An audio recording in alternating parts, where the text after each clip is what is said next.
What if I told you that the difference between those who struggle through life and those who seem to effortlessly win at everything isn't talent, luck, or even hard work?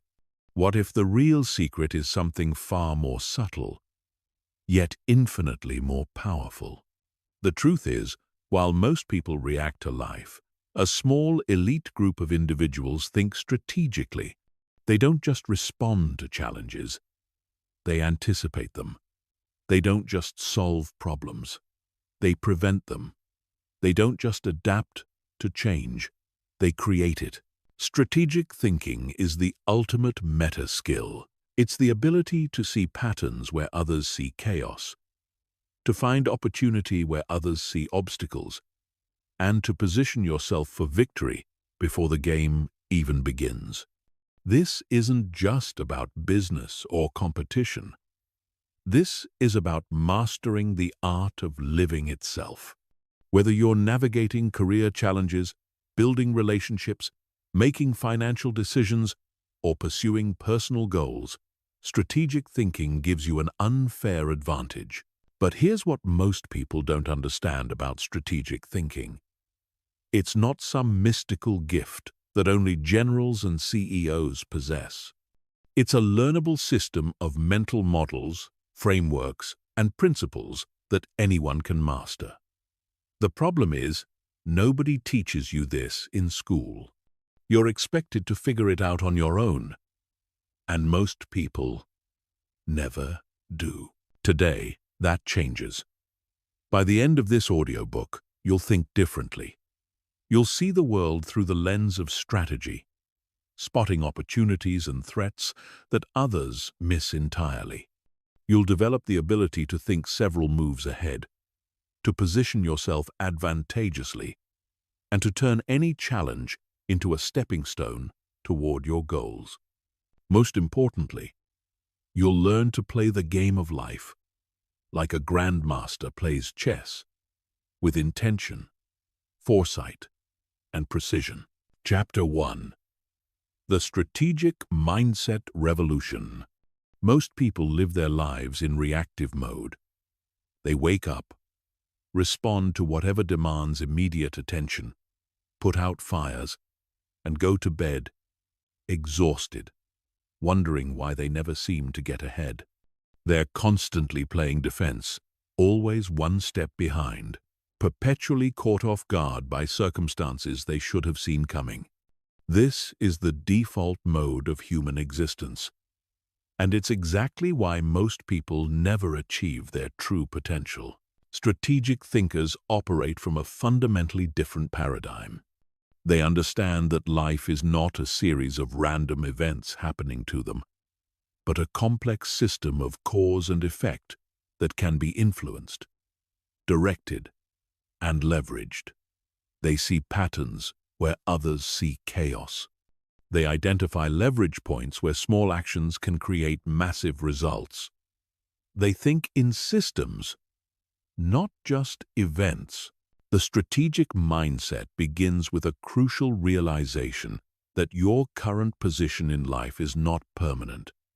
Every situation you find yourself in, whether good or bad, is temporary and changeable. The question isn't whether your circumstances will change, but whether you'll be the one directing that change or simply reacting to it. Strategic thinkers choose to be the authors of their own story rather than passive characters in someone else's narrative.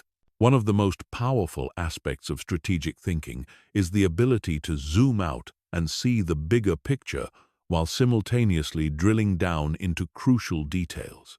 Most people get trapped in one of two extremes.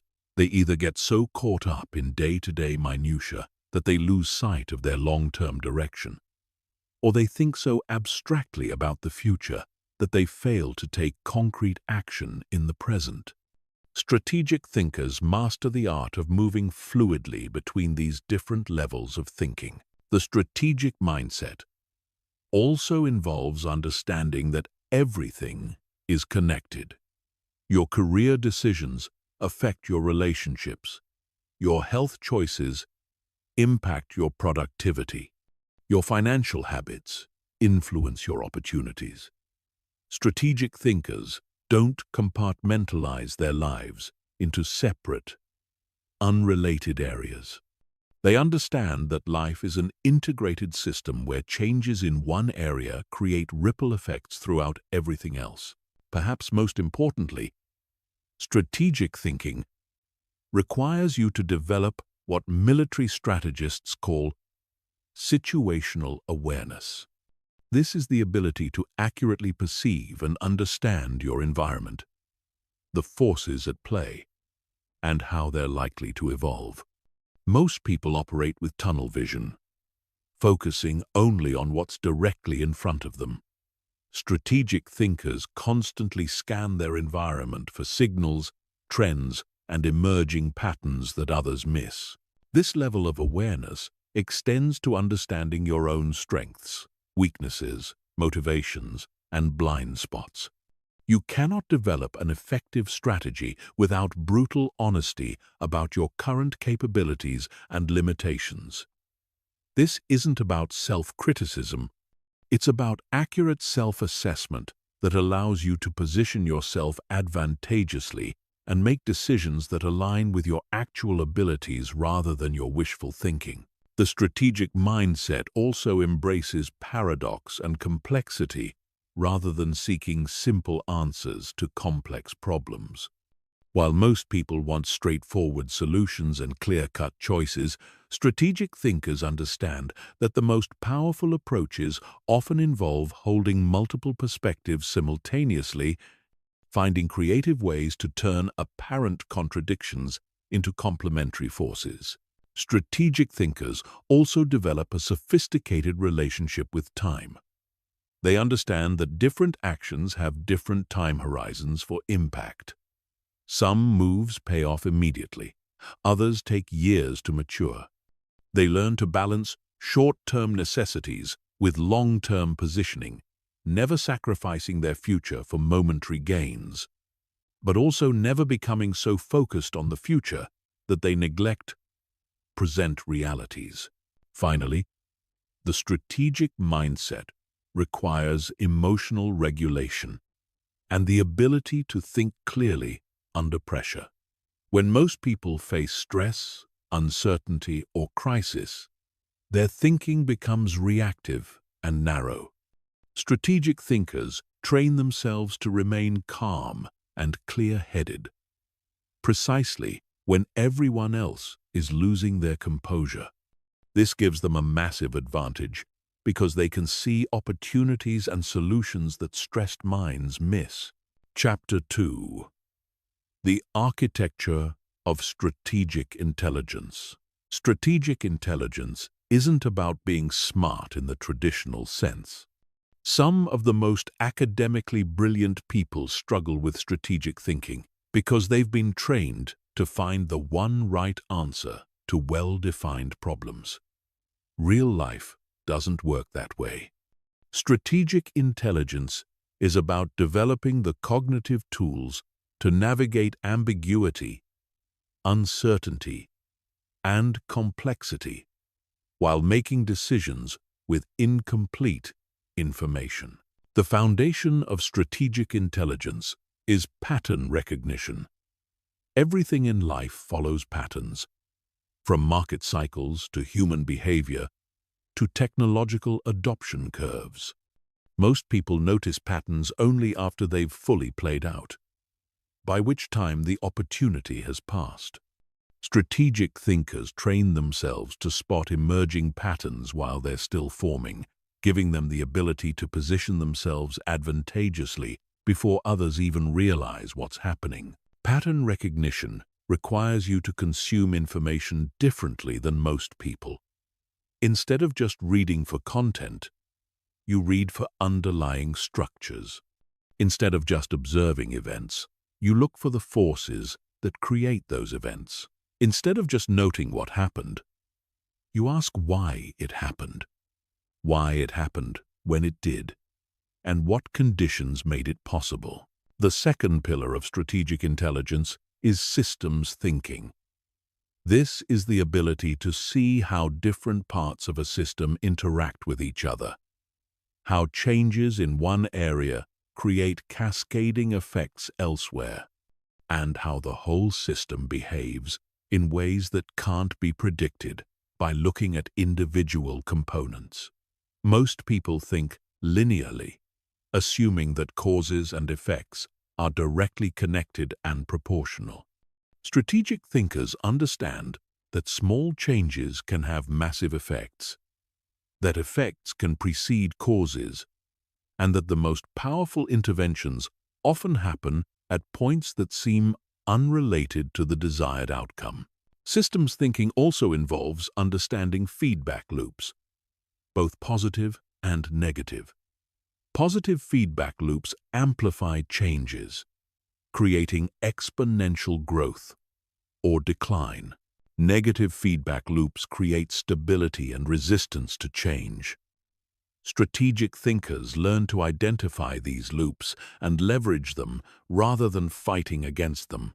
They understand that trying to force change against strong negative feedback loops is usually futile, while finding ways to trigger positive feedback loops can create dramatic results with minimal effort. The third component of strategic intelligence is scenario planning. This involves developing the ability to think through multiple possible futures and prepare for various contingencies. Most people have a single mental model of how things will unfold, which leaves them unprepared when reality doesn't match their expectations. Strategic thinkers develop multiple scenarios, from best case to worst case, and create flexible plans that can adapt to different outcomes. Scenario planning isn't about predicting the future, which is impossible. It's about expanding your mental models so you can recognize emerging situations more quickly and respond more effectively. When you've already thought through how you would handle various scenarios, you can act decisively while others are still trying to figure out what's happening. Strategic intelligence also requires developing what psychologists call counterfactual thinking. This is the ability to consider how things might have been different if various factors had changed. Most people accept outcomes as inevitable once they've occurred. Strategic thinkers constantly ask, what else could have happened, and what factors were most influential in determining the actual outcome. This helps them understand causation more accurately and make better predictions about future situations. Another crucial aspect of strategic intelligence is the ability to think at multiple time horizons simultaneously. Every decision you make has immediate consequences, medium-term implications, and long-term effects. Most people focus primarily on immediate outcomes, occasionally considering medium-term effects, and rarely thinking seriously about long-term consequences. Strategic thinkers evaluate every decision across all three time horizons and look for choices that optimize across all of them. This temporal thinking extends to understanding that different strategies are appropriate for different phases of any endeavor. The strategies that work when you're starting something new are different from those that work when you're scaling, which are different from those that work when you're maintaining and optimizing. Strategic thinkers adapt their approach based on what phase they're in, rather than rigidly sticking to one way of operating. Strategic intelligence also involves developing metacognitive awareness, which is the ability to think about your own thinking. This means being aware of your mental models, recognizing when they might be limiting you, and deliberately seeking out perspectives that challenge your assumptions. Most people are unconscious of their own thinking patterns and therefore trapped by them. Strategic thinkers make their mental processes visible to themselves so they can consciously improve them. Finally, strategic intelligence requires emotional intelligence, particularly the ability to understand how emotions affect decision-making, both in yourself and others. Emotions aren't the enemy of good strategy. They're crucial information about values, motivations, and priorities. But emotions can also cloud judgment and lead to poor decisions. Strategic thinkers learn to acknowledge emotions without being controlled by them, and to factor emotional dynamics into their strategic calculations. Chapter 3. The 7 Laws of Strategic Advantage. There are fundamental principles that govern how strategic advantage is created, maintained, and lost. These laws operate whether you're aware of them or not, but understanding them consciously gives you the power to work with them rather than against them.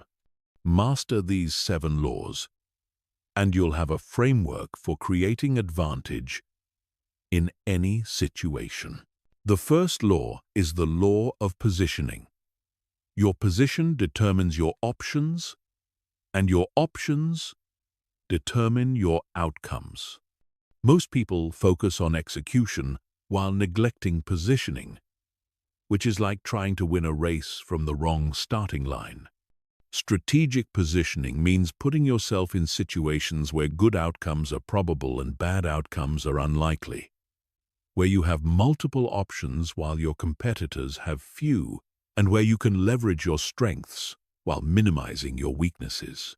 Positioning isn't just about where you are. It's about how you're perceived. Sometimes, the best position is to be underestimated by your competition. Sometimes it's to be seen as indispensable by your allies. Sometimes it's to be viewed as unpredictable by those who might otherwise try to manipulate you. Strategic thinkers understand that perception is reality in human interactions, and they consciously shape how others see them to create strategic advantage. The second law is the law of timing. The same action can succeed brilliantly or fail completely depending on when it's taken. Most people either act too early, before conditions are favorable, or too late, after the opportunity has passed. Strategic timing requires understanding cycles, recognizing inflection points, and having the patience to wait for the right moment combined with the decisiveness to act when that moment arrives. Timing also involves understanding that different stakeholders operate on different time cycles. What seems urgent to you might be irrelevant to someone operating on a longer time horizon. What seems like a long-term investment to you might feel impossibly slow to someone who needs immediate results. Strategic thinkers align their timing with the natural rhythms of the systems they're operating within, rather than imposing their own preferred timeline. The third law is the law of concentration.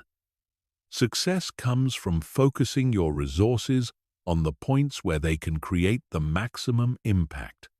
Most people spread their efforts too thinly, trying to do everything at once and achieving excellence at nothing. Strategic concentration means identifying the crucial few activities that will drive the majority of your results and ruthlessly eliminating or minimizing everything else. This law extends beyond just time and energy to include attention, relationships, and opportunities. You cannot pay meaningful attention to everything, so you must choose what deserves your focus. You cannot maintain deep relationships with everyone, so you must invest in the connections that matter most. You cannot pursue every opportunity, so you must select the ones that align with your strategic direction. The fourth law is the law of leverage. Small, well-placed efforts can create massive results when they're applied at the right points in a system. Most people try to succeed through brute force, working harder rather than working smarter. Strategic leverage means finding the fulcrum points where minimal input creates maximum output. whether that's through technology, relationships, systems, or positioning. Leverage often comes from understanding how different forces multiply each other. Your knowledge becomes more valuable when combined with the right relationships. Your relationships become more powerful when backed by relevant skills. Your skills become more impactful when applied in the right context.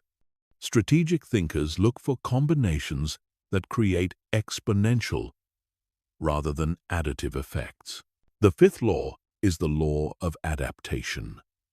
The environment is constantly changing, and strategies that worked in the past will not necessarily work in the future. Most people resist change and try to force their old approaches to work in new circumstances. Strategic adaptation means constantly sensing changes in your environment and adjusting your approach while maintaining your core objectives. Adaptation requires balancing stability and flexibility. You need enough consistency to build momentum and develop expertise, but enough flexibility to respond to changing conditions. This balance point is different for every situation and every person, and finding it requires ongoing experimentation and adjustment. The sixth law is the law of information asymmetry.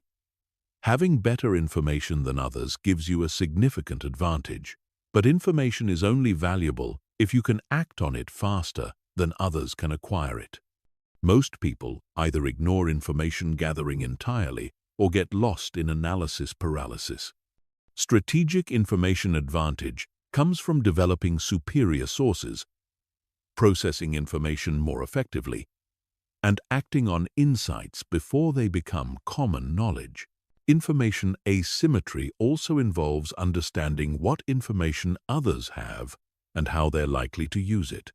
Sometimes the most valuable insight is recognizing what your competitors don't know or are misinterpreting. Sometimes it's understanding the biases that cause others to misread situations that you can see clearly. The seventh law is the law of optionality. Having multiple options is more valuable than having one perfect plan. Most people create detailed plans and then try to execute them exactly as designed, which leaves them vulnerable when circumstances change. Strategic optionality means creating approaches that preserve your ability to choose between multiple paths as more information becomes available. This involves making investments that open up possibilities rather than closing them down, maintaining relationships across different groups rather than committing exclusively to one, and developing capabilities that are valuable in multiple scenarios rather than optimizing for a single outcome. Strategic thinkers understand that flexibility has value even when it comes at the cost of some efficiency. These 7 laws work together synergistically. Good positioning creates better timing opportunities. Proper timing enables effective concentration. Concentration amplifies leverage. Leverage facilitates adaptation. Adaptation generates information advantages. Information creates more options. And optionality improves positioning. Understanding these interconnections allows you to create strategies that are greater than the sum of their parts. Chapter 4. Reading the invisible game. Every situation you encounter is like an iceberg. What you see on the surface is only a small fraction of what's actually happening. Beneath the visible layer are hidden agendas, unspoken power dynamics, historical contexts, psychological patterns, and systemic forces that are often more important than the obvious elements everyone focuses on. Learning to read these invisible dimensions is what separates strategic thinkers from reactive responders. The first invisible layer is understanding the real motivations of the people involved. What people say they want and what they actually want are often completely different things. Someone might claim they want efficiency, but what they really want is control. Someone might say they want collaboration, but what they really want is validation.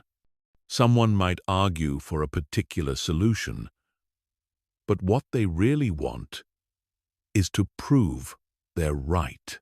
Reading motivations requires paying attention to patterns of behavior rather than isolated statements. Watch what people consistently do, not just what they occasionally say. Notice what energizes them and what drains them.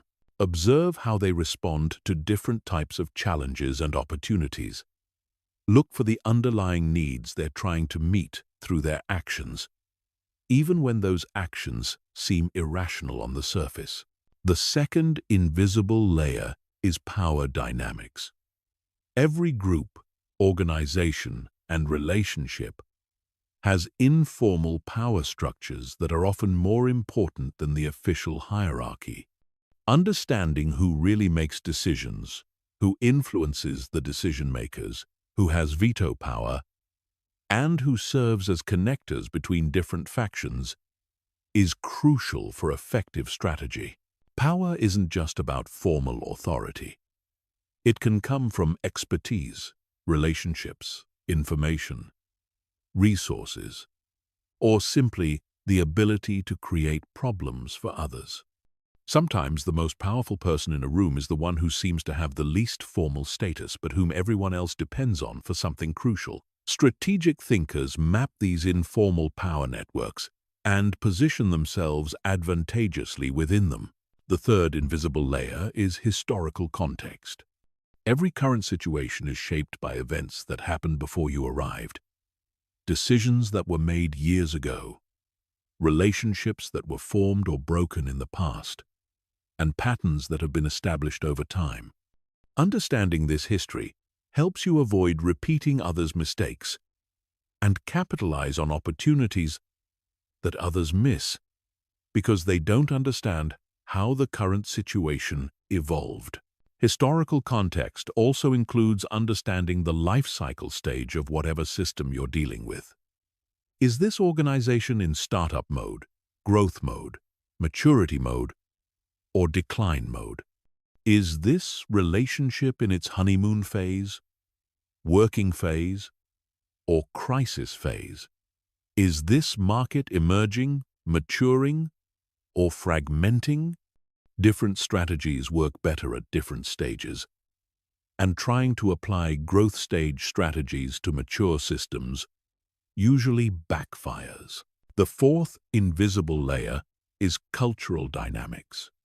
Every group develops its own culture, which includes unwritten rules about how things really work, what behaviors are rewarded or punished, what topics can be discussed openly, and what must remain underground.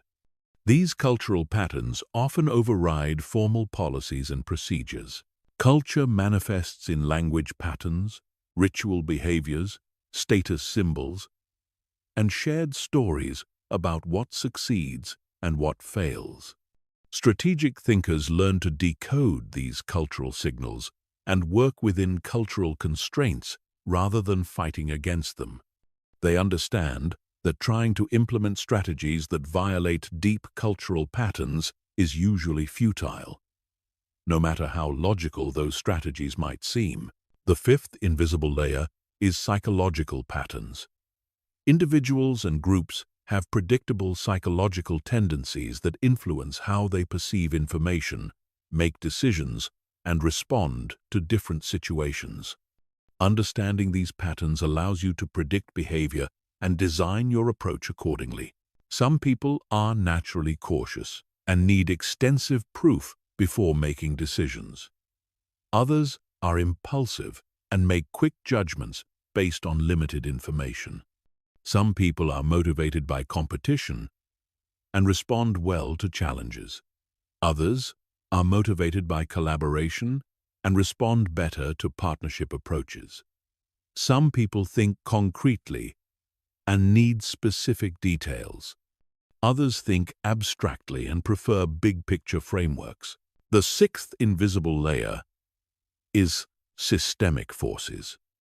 Every situation exists within larger systems that create pressures, constraints, and opportunities. Economic cycles, technological trends, regulatory changes, demographic shifts, and social movements all create currents that affect what's possible in any given situation. Strategic thinkers learn to identify these larger forces and position themselves to benefit from them rather than fighting against them. They understand that individual effort, no matter how intense, cannot overcome powerful systemic trends. But when you align your efforts with favorable systemic forces, you can achieve results that seem disproportionate to your input. The seventh invisible layer is feedback loops and unintended consequences. Every action creates reactions, which create further reactions, often in ways that weren't anticipated. Sometimes these feedback loops amplify your intended effects. Sometimes they create opposite effects. Sometimes they generate entirely unexpected outcomes. Reading The Invisible Game requires developing what intelligence analysts call structured analytical thinking. This means systematically considering alternative explanations for what you're observing, actively seeking out information that contradicts your initial impressions, and constantly updating your understanding as new data becomes available. It also requires cultivating sources of information that others don't have access to. This might mean building relationships with people at different levels of an organization, reading publications that aren't mainstream in your field, or developing expertise in areas that seem tangential but actually influence your main concerns. Most importantly, reading The Invisible Game requires intellectual humility. The moment you think you've figured out what's really going on, you stop looking for new information and become vulnerable to surprises. Strategic thinkers maintain a healthy skepticism about their own understanding and continue gathering intelligence even when they think they have a clear picture. Chapter 5. The Science of Strategic Decision-Making. Most people make decisions using a combination of intuition, emotion, and whatever information happens to be immediately available. This approach works fine for routine choices with limited consequences, but it fails catastrophically when dealing with complex, high-stakes decisions where the wrong choice can derail years of progress. Strategic decision-making requires a more systematic approach that combines analytical rigor with practical wisdom. The foundation of strategic decision-making is properly framing the decision itself. Most people accept the way choices are initially presented to them, but strategic thinkers understand that how you frame a decision determines what options you consider and how you evaluate them. The same situation can be framed as a problem to solve, an opportunity to capture, a risk to manage, or a constraint to work around, and each framing leads to different solutions. Effective decision framing starts with clearly identifying what you're actually trying to decide. Are you choosing between specific alternatives? Or are you trying to figure out what alternatives are possible? Are you making a one-time choice? Or are you establishing a precedent that will influence future decisions? Are you optimizing for a single outcome? Or are you trying to balance multiple competing objectives? Once you've properly framed the decision, the next step is expanding your option set. Most people consider only the most obvious alternatives, which limits them to mediocre solutions. Strategic decision-making involves actively generating creative alternatives that others miss. This might mean combining elements from different standard approaches, adapting solutions from other contexts, or creating entirely new options that didn't exist before. Option generation requires getting past the false constraints that limit most people's thinking. Just because something hasn't been done before doesn't mean it's impossible. Just because something is difficult doesn't mean it's not worth attempting. Just because something requires resources you don't currently have doesn't mean those resources can't be acquired. Strategic thinkers question assumptions about what's possible and look for ways to transcend apparent limitations. The evaluation phase of strategic decision-making involves systematically assessing each option across multiple dimensions. This includes obvious factors like potential outcomes and resource requirements, but also subtler considerations like reversibility, option value, learning potential, and strategic positioning effects. Some choices are valuable not just for their immediate results, but for what they teach you or how they position you for future opportunities. Strategic evaluation also requires thinking probabilistically rather than deterministically.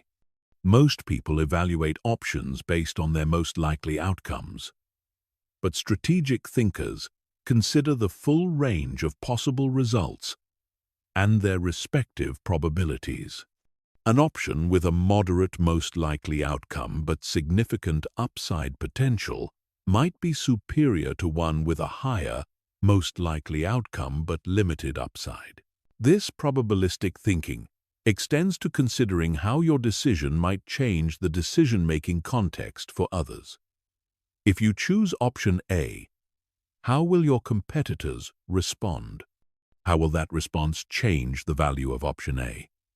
Sometimes, the best choice is the one that puts your competitors in the most difficult position, even if it's not optimal in isolation. Risk assessment is a crucial component of strategic decision-making, but it requires understanding that risk and uncertainty are different things. Risk involves situations where you know the possible outcomes and their probabilities. Uncertainty involves situations where you don't know what might happen or how likely different outcomes are. Most real-world strategic decisions involve uncertainty rather than pure risk, which requires different analytical approaches. When dealing with uncertainty, strategic decision-makers use scenario planning to explore how different assumptions about unknown factors would affect the value of each option. They also look for choices that are robust across multiple scenarios rather than optimal in only one specific scenario. Sometimes the best decision is the one that keeps you in the game, regardless of how uncertainty resolves. Strategic decision-making also involves understanding the psychology of decision-making and actively counteracting common biases. Confirmation bias causes people to seek information that supports their preferred choice while ignoring contradictory evidence. Anchoring bias causes people to rely too heavily on the first piece of information they encounter. Availability bias causes people to overweight easily remembered examples. These biases can be counteracted through structured analytical processes. Red team analysis involves assigning someone to argue against your preferred choice. Devil's advocate processes involve systematically exploring what could go wrong with each option. Pre-mortem analysis involves imagining that a decision has failed and working backwards to understand why. Time pressure is one of the biggest enemies of good strategic decision-making. When people feel rushed, they revert to simplified heuristics and emotional responses. Strategic decision-makers create buffer time whenever possible and have frameworks for making rapid decisions when necessary. They also understand that some decisions can be made reversibly with relatively low cost, while others are irreversible and require more careful analysis. The implementation phase of strategic decision-making is just as important as the choice itself. The best decision in the world creates no value if it's poorly executed. Strategic implementation involves creating detailed action plans, identifying potential obstacles, establishing success metrics, and building in feedback mechanisms that allow for course correction. Strategic decision-makers also understand that making a decision is just the beginning of a process, not the end. They monitor outcomes, gather feedback, and adjust their approach based on what they learn. They're prepared to abandon a course of action if evidence suggests it's not working, rather than persisting with a failing strategy out of ego or sunk cost bias. Finally, strategic decision-making requires developing judgment, which is different from analysis. Analysis helps you understand the facts and evaluate options systematically. Judgment helps you know when to trust the analysis, when to override it based on intuition, and when to seek additional information before deciding. Judgment comes from experience, reflection, and learning from both successes and failures. Chapter 6. Thinking 3 moves ahead. The ability to anticipate future developments and think several moves ahead is what separates chess masters from casual players and strategic thinkers from reactive responders. While most people focus on immediate outcomes, strategic anticipation involves developing sophisticated mental models of how situations are likely to evolve over time. This isn't about predicting the future with certainty, which is impossible, but about understanding the logical progressions and likely consequences of current actions. The foundation of anticipatory thinking is understanding that every action creates a chain reaction. When you make a move, others respond to your move, which creates new situations that require further responses. Most people think only one step ahead, considering how others might react to their initial action. Strategic thinkers map out these sequences several moves deep, considering how their opponents might respond to their responses, and how they'll counter those counter-responses. This type of sequential thinking requires developing what game theorists call backward induction. Instead of thinking forward from your current position, you start with your desired end state and work backwards to identify the sequence of moves that could lead there. This reveals which early moves are actually productive toward your ultimate objective, and which are dead ends that seem appealing, but lead nowhere useful. Anticipatory thinking also involves understanding the concept of commitment and how it affects strategic interactions. When someone makes a credible commitment to a particular course of action, it changes everyone else's optimal strategies. If you can credibly commit to something that others know you'll follow through on, you can often get them to behave in ways that benefit you.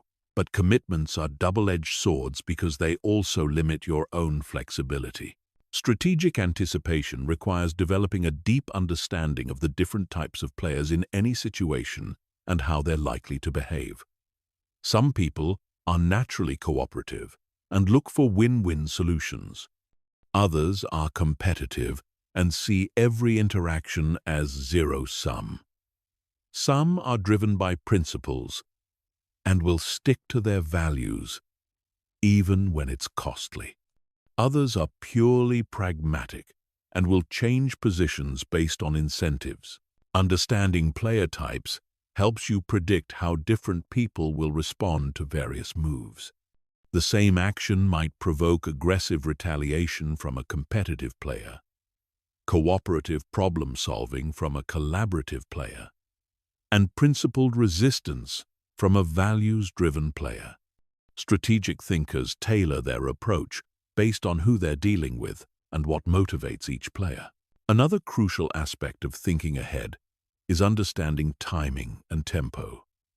In any strategic situation, there's a natural rhythm to how events unfold. Sometimes you want to accelerate this tempo to prevent others from organizing effective responses. Sometimes you want to slow things down, to give yourself more time to prepare, or to let unfavorable conditions change. Sometimes you want to disrupt the expected timing entirely to throw off opponents who are planning based on normal rhythms. Tempo control often involves understanding when to act and when to wait. Premature action can reveal your intentions and give opponents time to prepare countermeasures. But waiting too long can allow opportunities to pass or let opponents consolidate advantageous positions. Strategic timing requires reading the situation carefully and identifying the optimal moment to make your move. Anticipatory thinking also involves scenario branching, which means considering how different possible developments would affect your strategic position.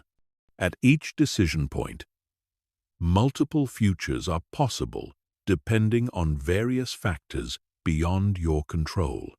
Rather than betting everything on one scenario, strategic thinkers prepare for multiple contingencies and position themselves to benefit regardless of which scenario unfolds. This preparation involves creating contingent strategies that specify how you'll respond to different developments. If X happens, you'll do A. If Y happens, you'll do B. If both X and Y happen, you'll do C. Having these contingent plans allows you to respond quickly when situations change, while others are still trying to figure out what happened and what to do next. Strategic anticipation also requires understanding the difference between tactics and strategy. Tactics are the specific moves you make in particular situations. Strategy is the overall plan that coordinates those tactics toward a larger objective. Many people get so focused on tactical optimization that they lose sight of strategic direction. They win individual battles but lose the war because they weren't thinking about how each tactical victory fits into the larger strategic picture. The most sophisticated level of anticipatory thinking involves considering not just what others will do, but what they think you'll do, and what they think you think they'll do. This creates recursive loops of strategic reasoning that can become quite complex. Sometimes the optimal move is to do exactly what your opponent expects, because they've prepared for everything except the obvious. Sometimes it's to do something completely unexpected that they haven't planned for. Finally, thinking ahead requires maintaining flexibility while pursuing long-term objectives. The future rarely unfolds exactly as anticipated, so rigid plans often fail. Strategic thinkers create robust strategies that can adapt to changing circumstances while still moving toward their ultimate goals. They build optionality into their plans and avoid actions that would leave them trapped in unfavorable positions if circumstances change. Chapter 7. The Leverage Multiplier Effect. In physics, leverage allows you to move heavy objects with minimal force by applying that force at the right point with the right tool. The same principle applies to strategic thinking. Rather than trying to achieve results through brute force effort, strategic leverage involves finding the points where small, well-placed actions can create disproportionately large outcomes. Understanding and applying leverage is what allows some people to achieve extraordinary results, while others exhaust themselves with massive effort and limited results. The first type of strategic leverage is positional leverage. This comes from positioning yourself at crucial junctions in networks, systems, or processes where you can influence outcomes far beyond your apparent power or resources. Being at the right place at the right time isn't just luck. It's often the result of strategic positioning that puts you in the path of opportunities when they emerge. Positional leverage might involve becoming indispensable to key decision-makers. Positioning yourself as a connector between important groups that don't normally interact. or establishing yourself as an expert in an emerging field before it becomes mainstream. The key is identifying where value flows in a system and positioning yourself advantageously within those flows. The second type is informational leverage. Information that others don't have or haven't processed effectively can provide enormous strategic advantage. This isn't about insider trading or unethical information gathering, but about developing superior information processing capabilities, cultivating unique information sources, or seeing implications in publicly available information that others miss. Informational leverage often comes from pattern recognition across different domains. Someone who understands both technology and psychology might spot opportunities that pure technologists or pure psychologists would miss. Someone who follows both emerging markets and demographic trends might identify investment opportunities that specialists in either field wouldn't see. The third type is relationship leverage. Strategic relationships can multiply your capabilities far beyond what you could achieve individually. This isn't about using people, but about creating genuine value exchanges where everyone benefits. The right relationship can give you access to resources, information, opportunities, and capabilities that would take years to develop on your own. Building relationship leverage requires thinking beyond immediate transactions to long-term value creation. It means helping others achieve their objectives, even when there's no immediate benefit to you, because those relationships become valuable assets over time. It also means maintaining relationships during good times, so they're available during challenging times. The fourth type is technological leverage. Technology allows you to automate repetitive tasks, scale your efforts, and achieve results that would be impossible through manual effort alone. But technological leverage isn't just about using existing tools. It's about understanding how technology trends will evolve and positioning yourself to benefit from those trends. This might involve learning skills that will become more valuable as automation eliminates routine work, investing in technologies before they become mainstream, or building businesses that leverage technological trends rather than fighting against them. The key is understanding that technology is a force multiplier, not a solution in itself. The fifth type is capital leverage. This includes both financial capital and other forms of stored value, like reputation, credibility, and social capital. Financial leverage allows you to pursue opportunities that require resources beyond your current cash flow.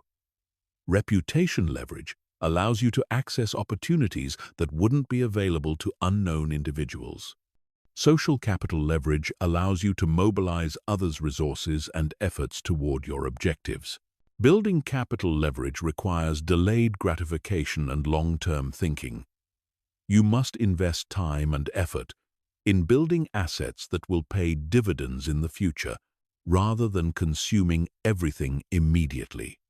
This might mean reinvesting profits instead of spending them, building reputation through consistent high-quality work, or cultivating social capital through generous contributions to others' success. The sixth type is systemic leverage. This involves understanding how systems work and finding intervention points where small changes can create large effects. Systems often have leverage points where a small shift can change the entire system's behavior. These might be rules that govern the system, the goals the system is trying to achieve, or the paradigms that determine how people think about the system. Systemic leverage often requires thinking at a higher level than most people operate. Instead of trying to work harder within existing systems, you work to change the systems themselves. This might involve changing policies, shifting cultural norms, or introducing new frameworks that change how people think about problems. The seventh type is temporal leverage. This involves understanding timing and using it strategically. Sometimes the same action will have completely different effects depending on when it's taken. Early action can establish first-mover advantages. Late action can benefit from others' mistakes and learning. Well-timed action can benefit from favorable conditions that amplify results. Temporal leverage also involves understanding how your current actions create future optionality. Some investments of time and energy pay off immediately, while others create capabilities or positions that become valuable later.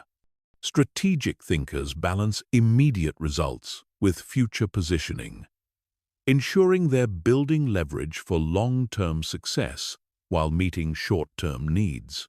Combining different types of leverage creates exponential effects. When you have strong relationships that give you access to unique information that helps you identify emerging technological trends that you can pursue using available capital from a strategically advantageous position, the combined effect is far greater than any single type of leverage alone. The key to leverage thinking is always asking whether there's a way to achieve your objective with less direct effort by finding the right leverage points. Before committing to a brute force approach, strategic thinkers systematically explore whether positioning, information, relationships, technology, capital, systems, or timing could provide a more elegant solution. Finally, leverage thinking requires understanding that leverage amplifies both successes and failures. The same factors that can create extraordinary positive results can also create extraordinary negative results if applied incorrectly. This means that leverage must be combined with careful risk management and the wisdom to know when to use it and when to avoid it. Chapter 8. Strategic Communication and Influence. Communication is never just about transmitting information. Every interaction is a strategic opportunity to influence perceptions, build relationships, advance objectives, and position yourself advantageously for future interactions. Most people communicate reactively, saying whatever comes to mind in response to immediate circumstances. Strategic communicators approach every conversation with intentionality, understanding that how they communicate is often more important than what they communicate. The foundation of strategic communication is understanding that people make decisions based on emotion and then justify those decisions with logic. Facts and rational arguments are important, but they rarely change minds by themselves. People need to feel something before they think something, and they need to trust the messenger before they believe the message. This means that effective strategic communication must engage both emotional and logical channels simultaneously. Understanding your audience is crucial for strategic communication. Different people process information differently, make decisions using different criteria, and are motivated by different factors. Some people respond best to data and logical arguments. Others are moved by stories and emotional appeals. Some need to see social proof that others have already embraced an idea.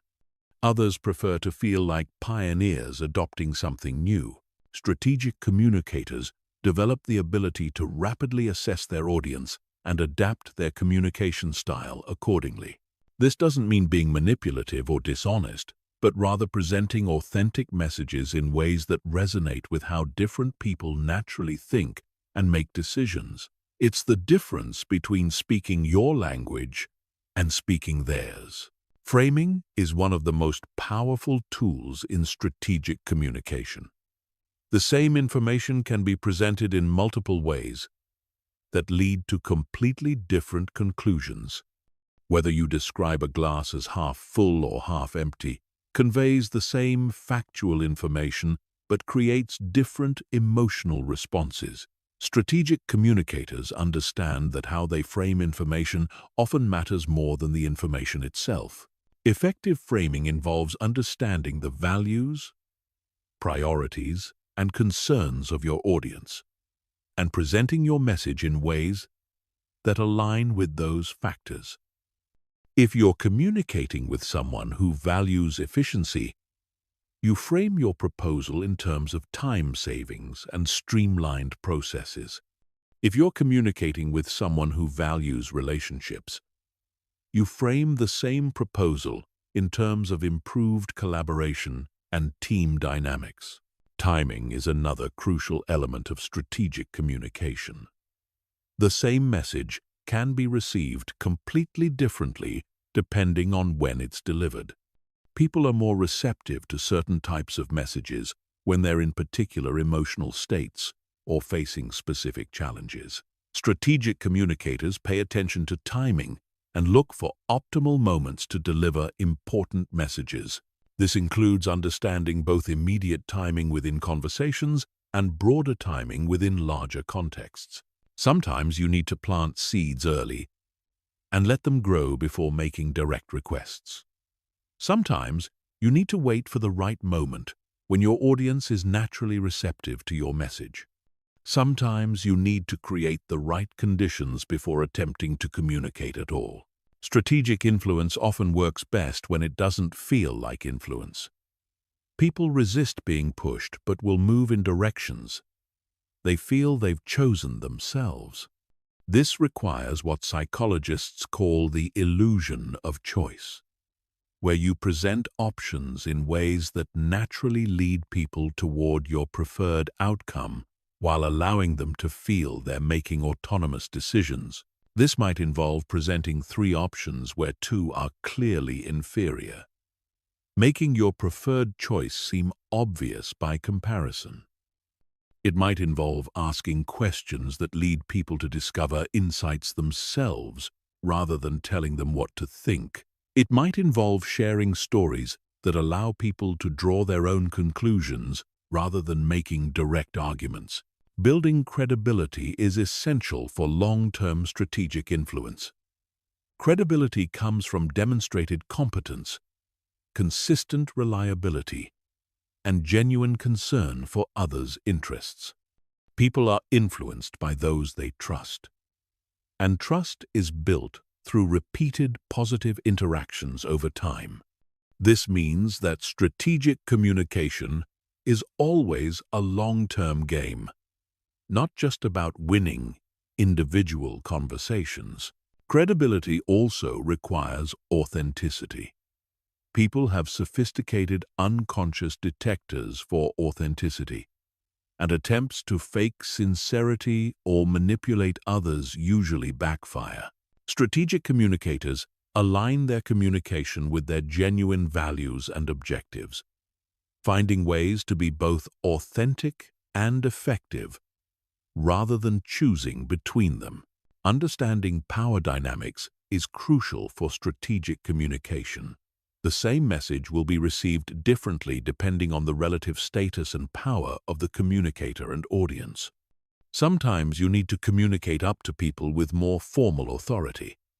Sometimes you need to communicate across to peers. Sometimes you need to communicate down to people who report to you.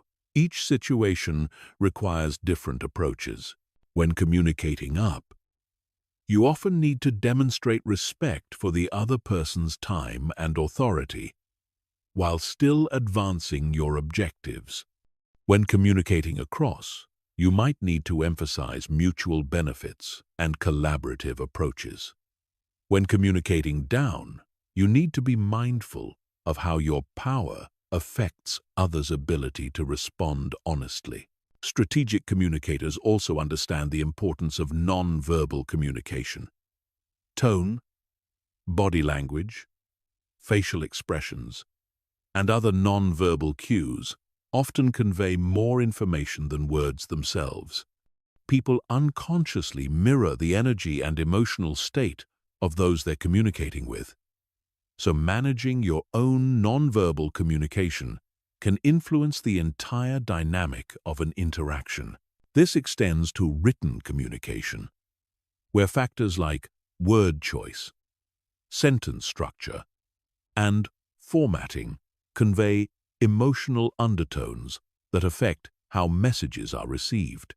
Strategic communicators pay attention to these subtle factors and use them consciously to support their communication objectives. Finally, strategic communication requires understanding that every interaction creates precedents for future interactions. How you handle one conversation affects how people expect you to behave in subsequent conversations. How you treat one person influences how others expect to be treated. This means that strategic communicators think beyond immediate objectives to consider the long-term relationship and reputation effects of their communication choices. Chapter 9. Crisis, Navigation, and Opportunity Creation. Crisis and opportunity are often two sides of the same coin. What appears to be a devastating setback can become the catalyst for breakthrough success, while what seems like a fantastic opportunity can lead to strategic disaster. The difference lies not in the circumstances themselves, but in how you perceive, interpret, and respond to those circumstances. Strategic thinkers develop the ability to navigate crises effectively, while simultaneously identifying and creating opportunities that others miss. The first principle of crisis navigation is understanding that crisis is inevitable. No matter how well you plan, how carefully you prepare, or how perfectly you execute, unexpected challenges will arise. Markets will shift unexpectedly. Key relationships will change.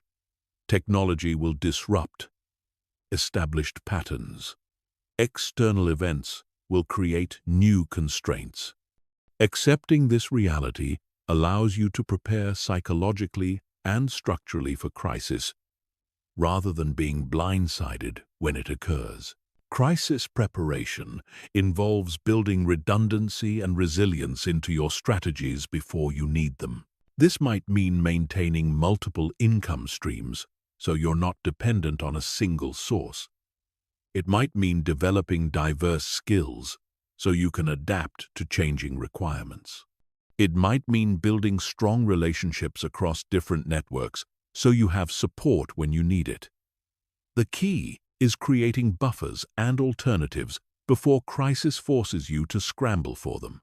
When crisis hits, the first strategic imperative is maintaining clarity of thought.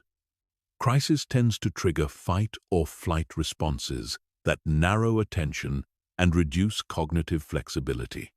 Most people either panic and make impulsive decisions, or freeze and fail to take necessary action. Strategic crisis navigation requires developing the ability to remain calm and think clearly precisely when everyone else is losing their composure. This mental clarity allows you to assess the situation accurately rather than reacting to your fears about the situation. What exactly has changed? What new constraints or opportunities has the crisis created? What resources do you still have available? What options remain open? Crisis often looks worse initially than it actually is, because uncertainty amplifies perceived threats. Clear assessment helps distinguish between real problems and imaginary disasters. The second principle is speed of response. In crisis situations, conditions change rapidly, and windows of opportunity open and close quickly. Strategic thinkers prepare decision-making frameworks that allow them to act quickly when speed is essential. This doesn't mean making hasty decisions, but rather having systems in place that enable rapid analysis and decisive action when circumstances demand it. Speed of response also means being willing to make decisions with incomplete information. In stable situations, you can often gather extensive data before choosing a course of action. In crisis, waiting for complete information usually means missing the opportunity to respond effectively. Strategic crisis navigation involves developing judgment about when you have enough information to act and when the cost of delay exceeds the benefit of additional analysis. The third principle is focus and prioritization. Crisis tends to create multiple urgent problems simultaneously, and trying to address everything at once usually means solving nothing effectively. Strategic crisis navigation requires ruthless prioritization, identifying which problems are truly critical and which can be temporarily ignored or delegated to others. This prioritization should focus on actions that preserve the most options for future decision-making. Some crisis responses commit you to particular paths that limit future flexibility. Others keep multiple paths open while addressing immediate needs. When possible, choose responses that solve immediate problems while maintaining strategic flexibility for whatever comes next. Crisis also creates unique opportunities that don't exist during normal times. When established patterns break down, new possibilities emerge. When traditional players are distracted by crisis management, space opens for new approaches. When markets shift rapidly, competitive advantages can be gained or lost quickly. Strategic thinkers train themselves to look for these opportunities, even while managing crisis challenges. Opportunity identification during crisis requires shifting your perspective from what you're losing to what you might gain. Instead of focusing only on protecting existing positions, consider what new positions might become available. Instead of just trying to return to the previous status quo, explore whether there might be a better status quo worth moving toward. This opportunity mindset also applies to learning and capability development. Crisis often forces rapid learning and adaptation that would be impossible under normal circumstances. Skills that might take years to develop gradually can be acquired in months when necessity demands it. Crisis can accelerate personal and organizational development in ways that stable periods cannot. Strategic opportunity creation involves understanding that you don't have to wait for circumstances to present opportunities. You can create opportunities by changing the game rather than just playing it better. This might involve introducing new solutions to problems that others are struggling with, connecting parties who need each other but haven't found each other, or creating value in ways that weren't previously possible. Opportunity creation often involves seeing possibilities that others miss because they're constrained by conventional thinking. Most people assume that current limitations are permanent and current rules are unchangeable. Strategic thinkers question these assumptions and look for ways to transcend apparent constraints through creative approaches. The most sophisticated level of strategic thinking involves learning to create opportunity through crisis. This means intentionally introducing controlled disruption to existing patterns when those patterns are limiting your progress. Sometimes you need to create a crisis in order to create the conditions for breakthrough change. This approach requires careful calculation because created crises can spiral beyond your control. The key is ensuring that you're better prepared for the crisis than others are, so that the disruption advantages you more than it disadvantages competitors. This might involve building capabilities that will be valuable during the crisis before introducing the disruption. Finally, both crisis navigation and opportunity creation require developing what psychologists call post-traumatic growth. This is the ability to emerge from difficult experiences stronger, wiser, and more capable than you were before. Strategic thinkers don't just survive crises, they use them as catalysts for development that wouldn't have been possible otherwise. Chapter 10. Building your strategic operating system. Strategic thinking isn't just a skill you use occasionally when facing major decisions. It's a complete operating system for how you approach life, work, and relationships.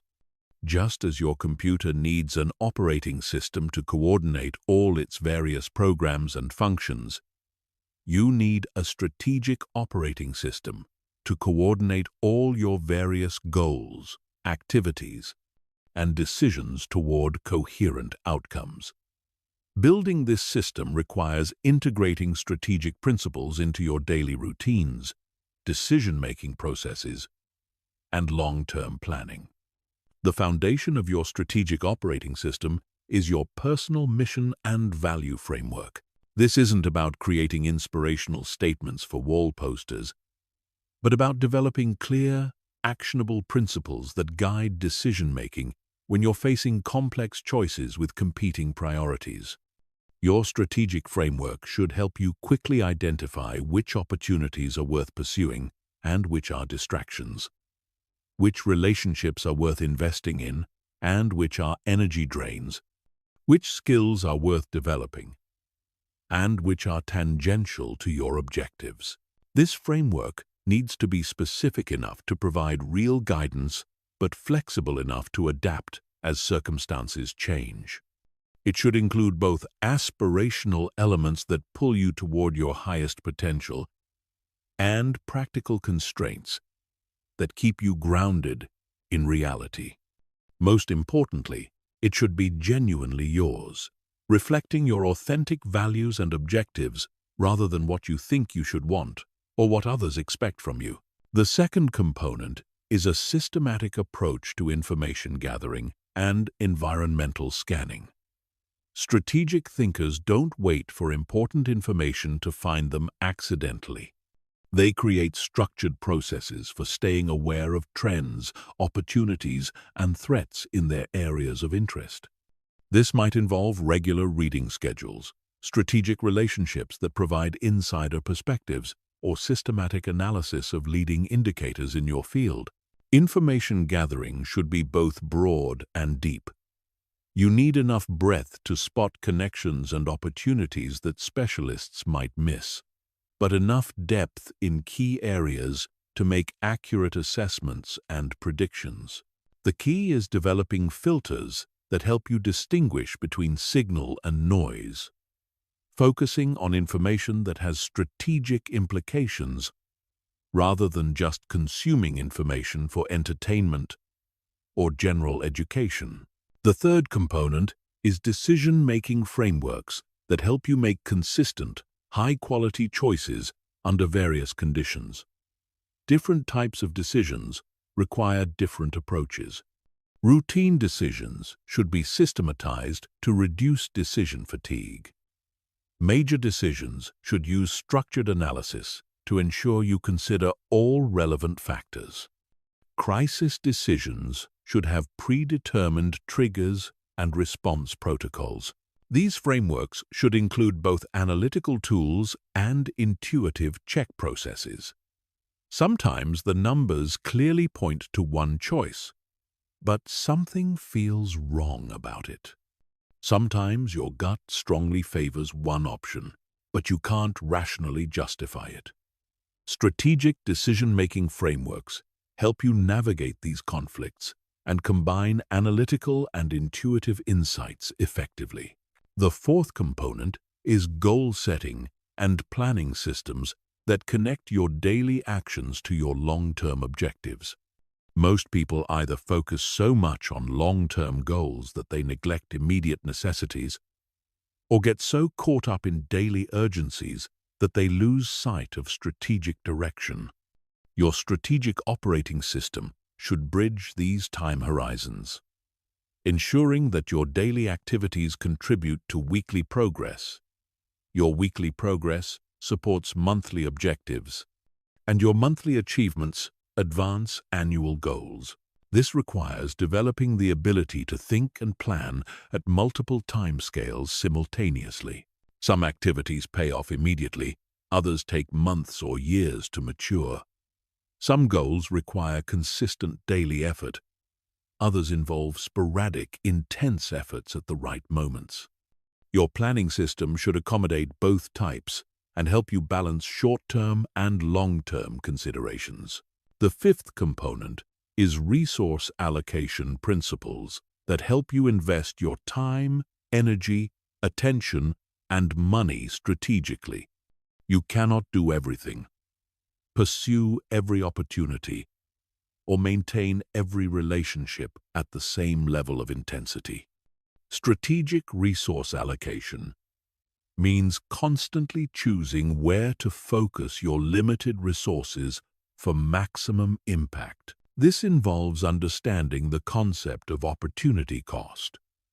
Every choice to do one thing is simultaneously a choice not to do something else. Strategic thinkers make these trade-offs consciously rather than accidentally, regularly evaluating whether their current resource allocation still makes sense given their objectives and changing circumstances. The sixth component is feedback and adjustment mechanisms that help you learn from experience and improve your strategic thinking over time. This includes both formal review processes where you systematically evaluate outcomes and informal reflection habits that help you extract lessons from daily experiences. Strategic learning requires honest assessment of both successes and failures. Success can be just as misleading as failure if you don't understand what caused it. Sometimes you succeed despite poor decisions because of luck or favorable circumstances. Sometimes you fail despite good decisions because of factors beyond your control. Understanding these distinctions helps you improve your decision-making rather than just celebrating or mourning outcomes. The seventh component is relationship and network management systems that help you build and maintain the strategic relationships that multiply your capabilities.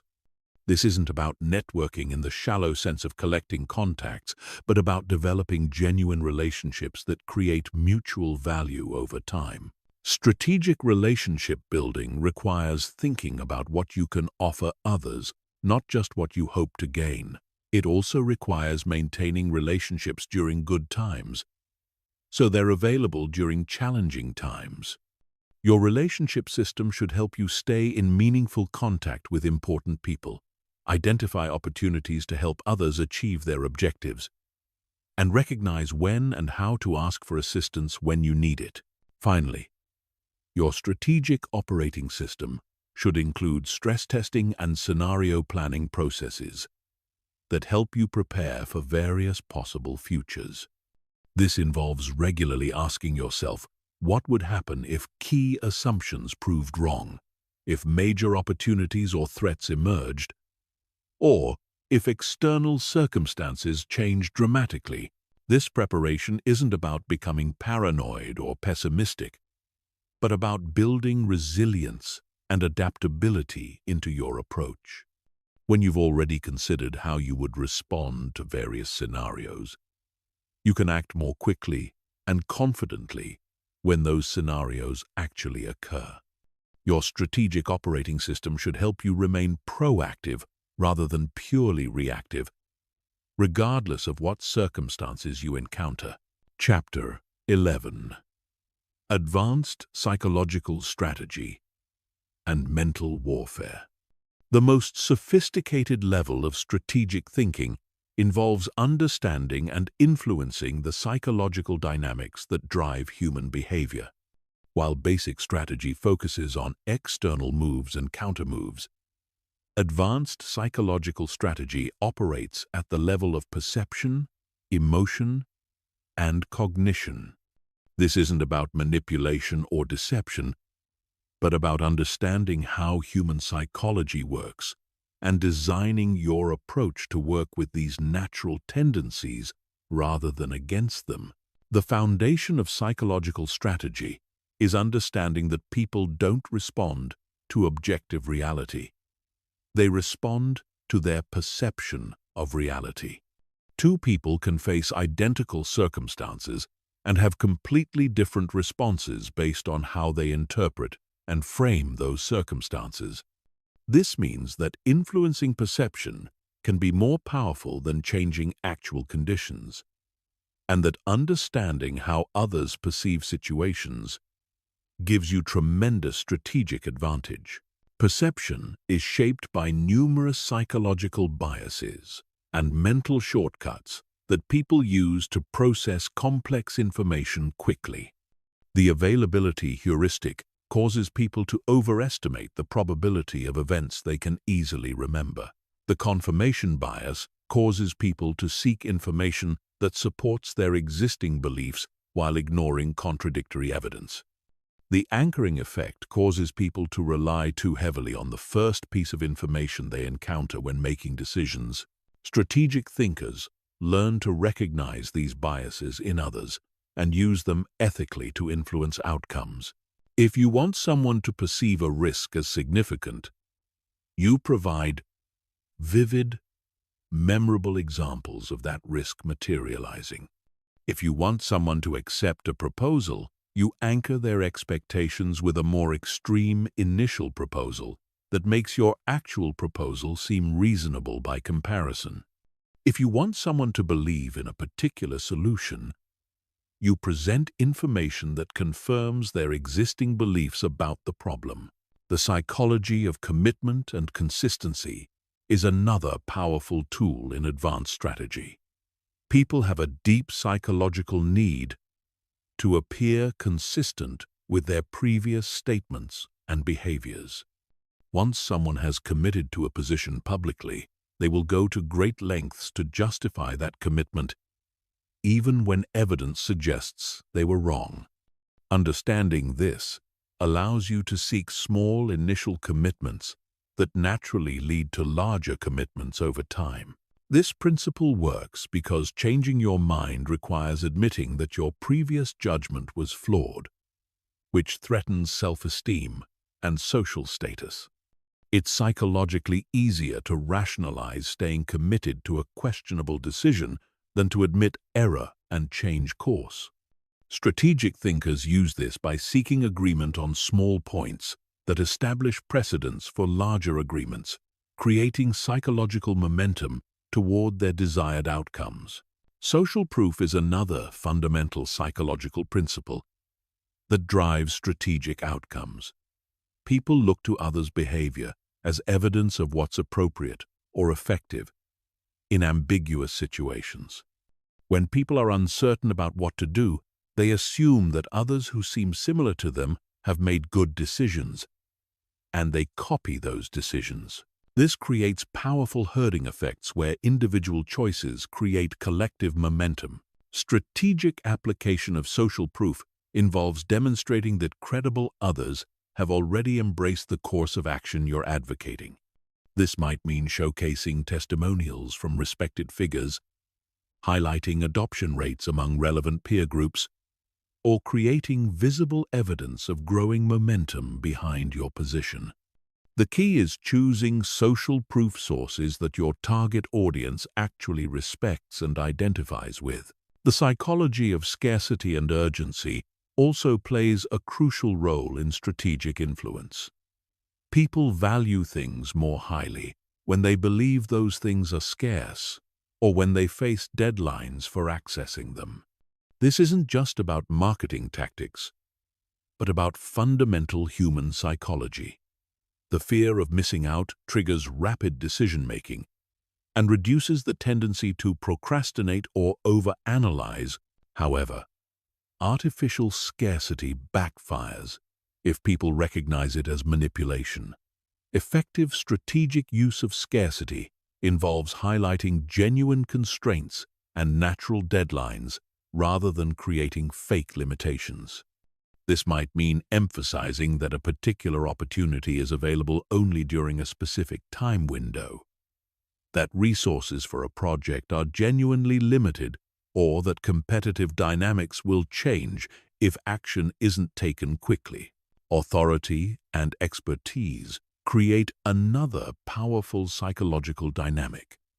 People defer to perceived experts and authority figures, especially in areas where they feel uncertain about their own judgment. This deference can override people's natural skepticism and critical thinking.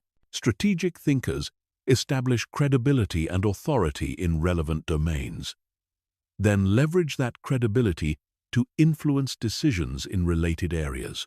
Building authority requires demonstrating genuine expertise through consistent, high-quality work, accurate predictions, and valuable insights. It also involves understanding the symbols and signals that communicate expertise to your target audience. Sometimes expertise is communicated through credentials and formal recognition. Sometimes it's communicated through demonstrated results and peer acknowledgement. Sometimes it's communicated through unique insights and perspectives that others don't have.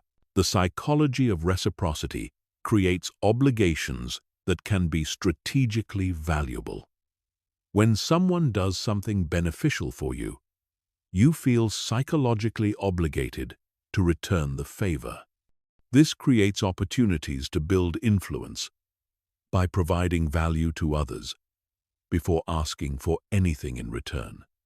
The key is providing value that feels generous and voluntary, rather than calculated and transactional. Strategic reciprocity involves understanding what different people value and finding ways to provide that value in ways that feel genuine and thoughtful. Sometimes people value information or insights. Sometimes they value connections to other people. Sometimes they value recognition or status. Sometimes they value practical assistance or resources.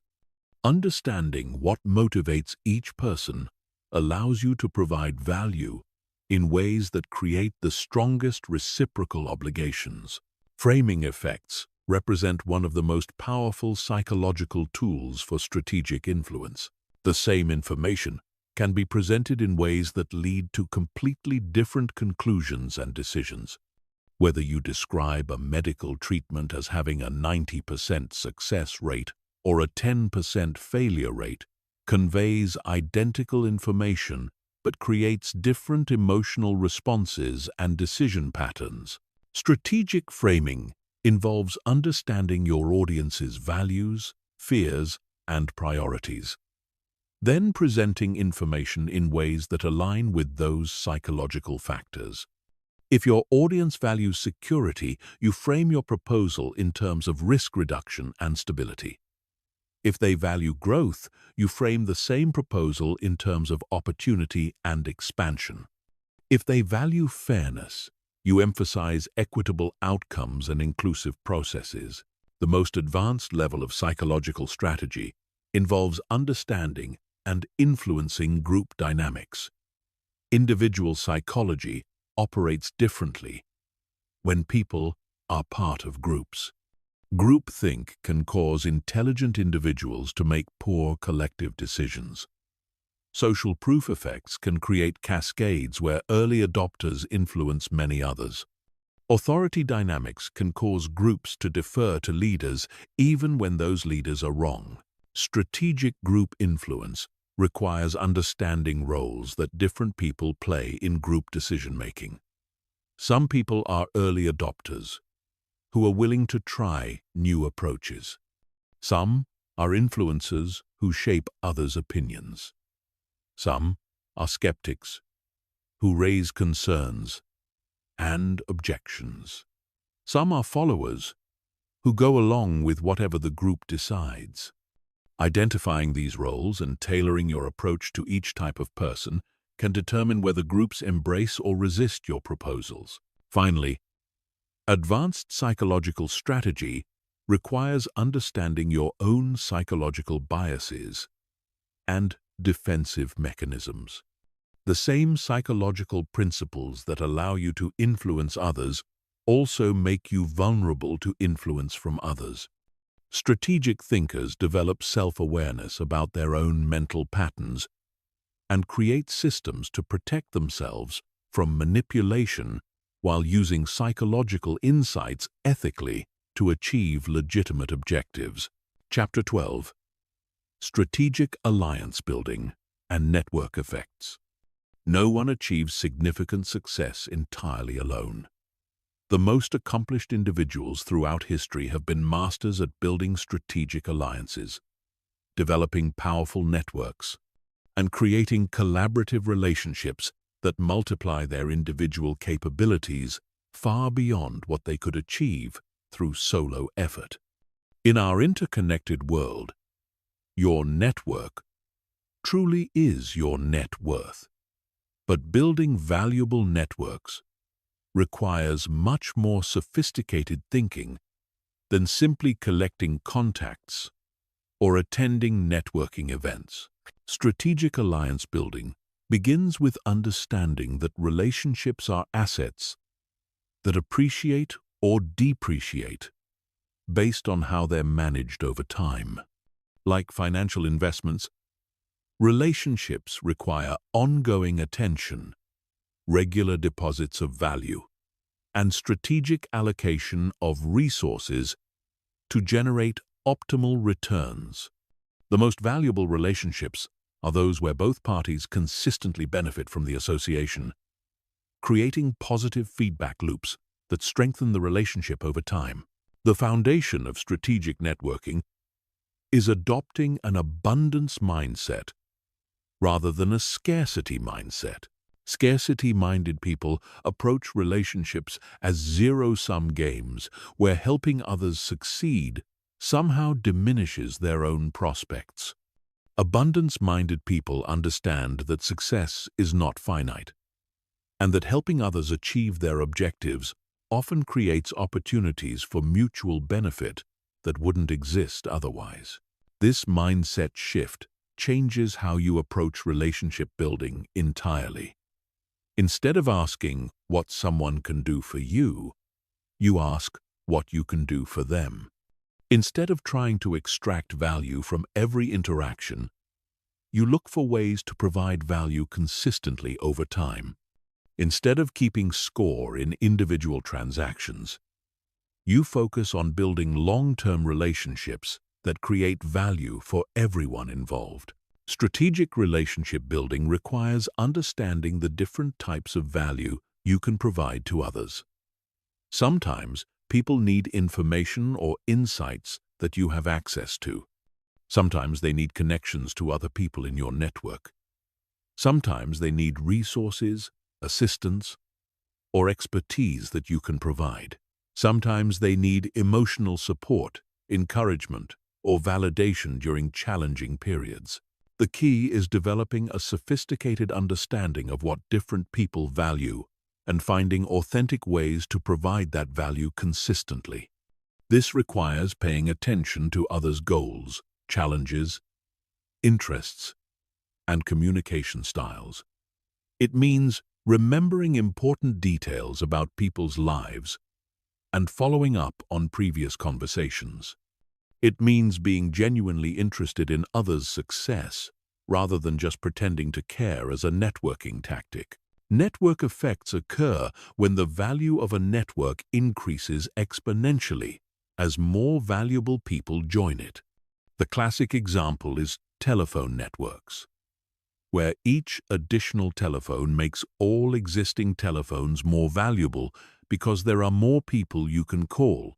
The same principle applies to professional and social networks. Each valuable person you add to your network potentially connects with every other person in your network, creating value for everyone.